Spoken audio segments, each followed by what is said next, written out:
Se denomina mercantilismo a un conjunto de ideas políticas o ideas económicas de gran pragmatismo que se desarrollaron durante los siglos XVI, XVII y la primera mitad del siglo XVIII en Europa. Se caracterizó por una fuerte intervención del Estado de la economía, coincidente con el desarrollo del absolutismo monárquico.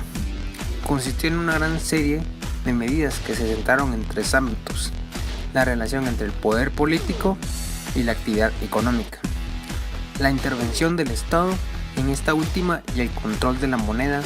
Así tendieron a la regulación estatal de la economía, la unificación del mercado interno, el crecimiento de la población, el aumento de la producción propia, controlada con recursos naturales y mercados exteriores e interiores, protegiendo la producción local de la competencia extranjera, subsidiando empresas privadas y creando monopolios privilegiados, la imposición aranceles a productos extranjeros y el incremento de la oferta monetaria mediante la prohibición de exportar metales preciosos y acuñación inflacionaria, siempre con vistas a multiplicación de ingresos fiscales.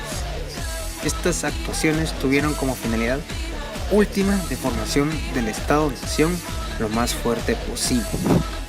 El mercantilismo entró en crisis a finales del siglo XVIII y prácticamente desapareció por mediados del siglo XIX, ante la aparición de las nuevas teorías fisiocráticas y liberales, las cuales ayudaron a Europa a recuperarse de la profunda crisis del siglo XVII y las catastróficas guerras revolucionarias francesas.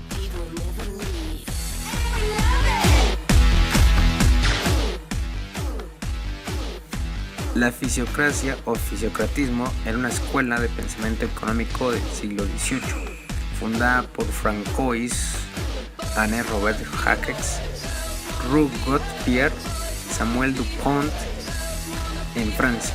Afirmaba la existencia de una ley natural por la cual el buen funcionamiento del sistema económico estaría asegurado sin la intervención del Estado. Su doctrina quedó resumida en la expresión laissez-faire. El origen del término fisiocracia proviene del griego y quiere decir gobierno de la naturaleza.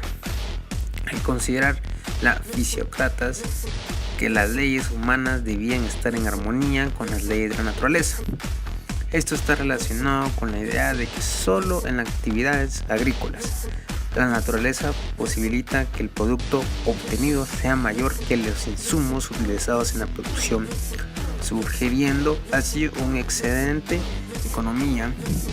Los fisiócratas calificaban de estériles las actividades como la manufactura o el comercio, donde la incautación sería suficiente para proponer los insumos utilizados. La teoría de los fisiócratas surge como una reacción del tipo intelectual a la común concepción de la vida intervencionista del pensamiento mercantilista. Insistían que la intervención de las intermediarias en varias etapas del proceso de la producción y distribución de bienes tiende a reducir el nivel total de la prosperidad y producción económica. Ejemplos de esta intervención eran muchos, pero los fisiócratas se fijaban en los controles gubernamentales, tales como los monopolios. Keynesismo es una teoría económica propuesta por John Keynes, plasmada en su gran obra Teoría General del Empleo, Interés y el Dinero, publicada en 1936 como respuesta a la Gran Depresión de 1929. Los conceptos y enunciados vertidos por John Keynes forman en su conjunto una corriente o teoría que actualmente lleva su nombre. Algunas de las características más importantes de la teoría keynesiana son: 1. Que es una teoría macroeconómica, es decir, a partir de ese momento se analiza el comportamiento de la economía en el ámbito agregado. Por ese motivo, se consolidan los términos de demanda agregada y oferta agregada. 2. Su principal interés es explicar cuáles son las determinantes del volumen de empleo. Más allá, considera un desempleo masivo no voluntario. 3. La inversión tiene gran importancia para lograr un cierto nivel de empleo. La teoría keynesiana sobre el consumo es la relación entre el consumo e ingreso. Cuanto más alto sea el ingreso de una persona, tanto más alto será probablemente su consumo. Así, las personas con un ingreso mayor tienden a consumir más que las personas con un ingreso menor. El consumo está determinado por el ingreso y la riqueza. Esta función consumo cumple con ciertas prioridades derivadas del comportamiento de los individuos. Cuando aumenta el ingreso, se consume más, lo que aplica que hay una relación directa entre el consumo e ingreso. Otra de las teorías del keynesismo es la función de utilidad. Es la representación de la función de preferencias del consumidor y la expresión matemática. En esta representación se grafican como funciones distintas los mismos gustos del consumidor. La utilidad se define como la capacidad de un bien para satisfacer las necesidades de los individuos. Por lo tanto, se puede sumar la utilidad que reporta un bien, ya que es independiente de la utilidad de los otros bienes. Al consumir más de un bien, la utilidad va creciendo hasta llegar a un punto de saturación en el que, al seguir consumiendo de ese bien, la utilidad del consumidor con respecto a ese bien comienza a disminuir.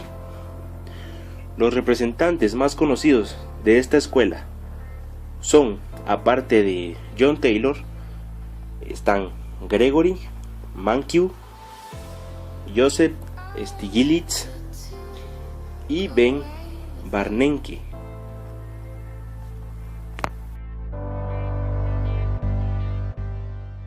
El marxismo se le llama a la teoría económica, social y política que contiene las ideas de Carlos Marx y en parte de su amigo Federico Engels, y a todas las corrientes que se han desarrollado en base a esas ideas y principios.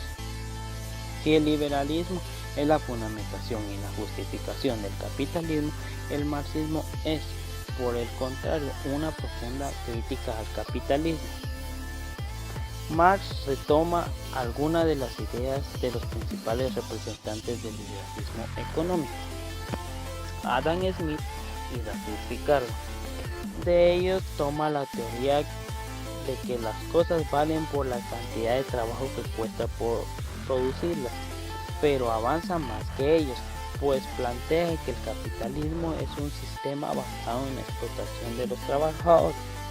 Marx plantea que mediante el salario no se le paga todo el trabajo al trabajador. El salario solo representa una parte del trabajo del obrero y la otra parte le queda al capitalista. También hace un análisis de lo que la revolución industrial significó para los trabajadores y sus familias.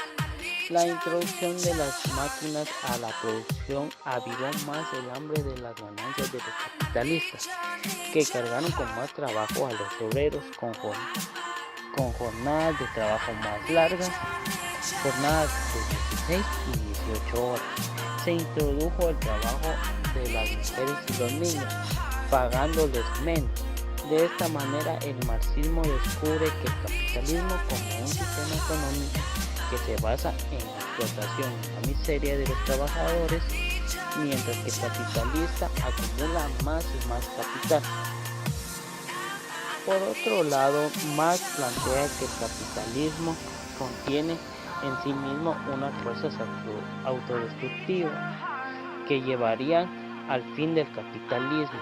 Una de estas fuerzas es la falta de planificación a nivel general de la economía capitalista, que cada capitalista produce cuanto quiere y como quiere sin tener en cuenta las necesidades reales de la sociedad ni lo que producen los demás capitalistas.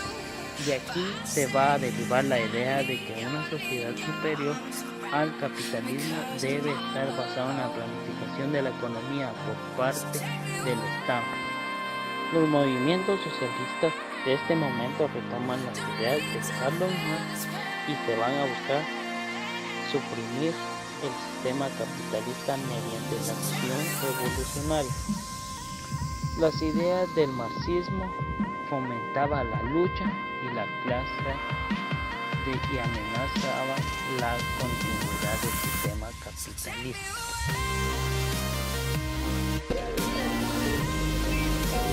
Bueno, vamos a tratar el tema del liberalismo. Podemos decir que el liberalismo es una doctrina que se basa en la defensa de las iniciativas individuales y que busca limitar la intervención del Estado en la vida económica, social y cultural.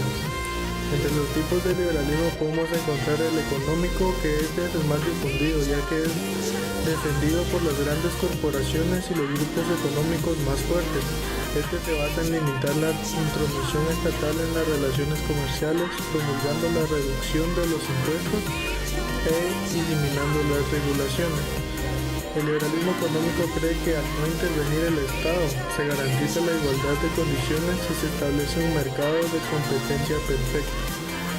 La falta de intervención del Estado, sin embargo, no permite a la ayuda social. También podemos encontrar el liberalismo social.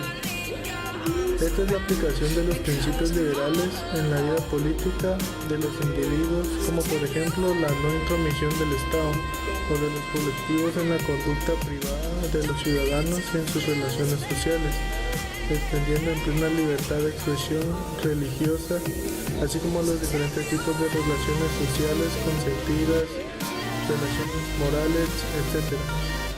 Tenemos el liberalismo político, que entrega el poder a los ciudadanos, quienes eligen a sus representantes de manera libre y soberana. Para conseguir combinar y solidar un nuevo sistema de gobierno, era preciso una profunda crítica y transformación social y económica. Podemos decir que los funcionarios estatales, por lo tanto, son elegidos por el poder popular de la democracia. Tenemos el liberalismo utilitario. Esta es una filosofía general que sugiere que la acción que provee mayor felicidad a la mayor cantidad de personas es siempre la moralmente correcta. El liberalismo clásico, que está basado en la noción de los derechos de libertad para todos, incluyendo la libertad de expresión y la libertad de religión. También se combina con una plataforma que busca la economía de libre mercado y poca intrusión en la propiedad privada por parte del gobierno. Y finalmente el neoliberalismo, que en ciertas maneras podemos pensar que es como un regreso de la filosofía del liberalismo clásico, en cuanto a que soporta el comercio en un libre mercado y la propiedad privada, mientras que condena las políticas del gobierno que interfieren en estos ideales. Esto podemos decir de el liberalismo y sus diferentes componentes en que se puede desarrollar.